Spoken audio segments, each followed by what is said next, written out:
So even if you wanted to buy a home, there's just not a whole lot of inventory that is in demand.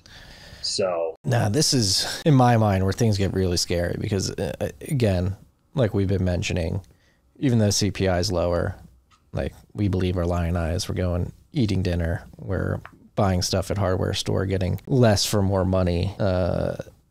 It's very obvious to me that inflation is out of control, even though it's not being reported accurately. And this is something I wrote a thread about over the weekend and discussed on Rabbit Hole Recap last week and a show that we posted this morning. But it seems like we're in the beginning of that hyperinflation stage where you can easily see a situation where everything that we've been describing as it pertains to the real estate market, commercial retail construction of that market seems to be pointing like things, rates need to come down to like stoke this market. And what I worry about is that when they inevitably do come down, who knows when, later this year, next year, 2025, who knows, but like the Fed is not going to have inflation under control, and they're going to be lowering rates and printing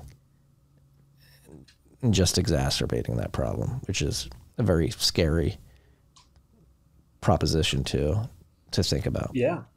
And I think a good thing to mention too is that, like, you know, inflation isn't always just it's the increase in quantity supply of money, but right when you start breaking things, there is no amount of money that can make lumber arrive to my job site, right? So if things start breaking fundamentally because inflation makes it not worth anybody's time, let's say that, you know, low margin item that I need for a house is, you know, like my plumbing fixtures, right? And if it becomes just too expensive from a base materials point of view to put something together to make a faucet and then try to sell that faucet, then you're going to stop selling faucets, right? And then if J. Powell lowers rates a year from now and I need a faucet, well, guess what? There's no amount of money that I can have that's going to get me a faucet. So, you know, that just drives up the price of whatever else is available. So, you know, it's just like you can destroy demand, but you're also destroying supply at the same time. Not to mention supply lines are still semi messed up, and it just gets out of hand really fast. And I absolutely agree with you that we're kind of in, and having read things like Adam Fergus's book, How Money about Dies. Weimar. Yeah, How Money Dies. I think I've read that like 3 times. It's just absolutely fascinating because I'm trying to read it to figure out, like, where are we right now? And we're kind of at the point where it's like, okay, some things are everything is definitely more expensive, but some things are just harder to get. And if you can get them, they're just more expensive and coming from somewhere else. So I think we're definitely getting to the point of no return where it's like, okay, like with my raw milk, like it's literally just within the state because you can't transport it across state lines.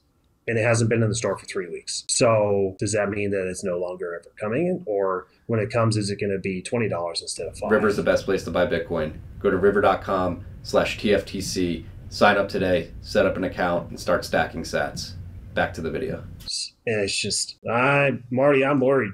I think this, I don't want to, you know, incidentally segue this, but it's just like when I think about the Bitcoin urbanism stuff, you know, cities used to be able to take care of themselves.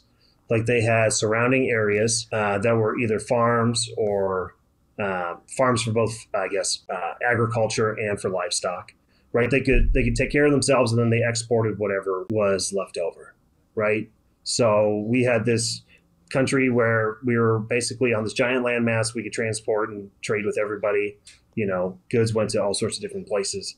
And then as far as I'm concerned, basically like the Fed's not the Fed, but the federal government's 30-year mortgage plans basically screwed that up. And then you combine that with all the available credit and subsidies in order to build suburbia. And you literally just built a subdivision where you needed to grow food. So what does that mean? You know, just makes everything more difficult to get if you can get it at all. You know, it's just like globalism was nice for everybody until they realized that, you know, I can't grow food in my backyard now. Yeah. So what is that?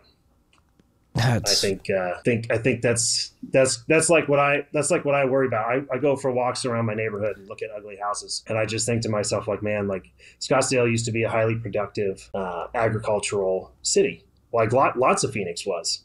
We live in the Salt River Valley, so think about like the Nile flooding the desert, and you can grow. There's copper, citrus, or not you don't grow copper. There's the 5 C's of Arizona, so it's cattle, copper, citrus, cotton, and climate. So climate's not related to that, but we used to grow just all sorts of stuff. But what do you do when your 600 square mile landmass is now covered in pavement and roofs?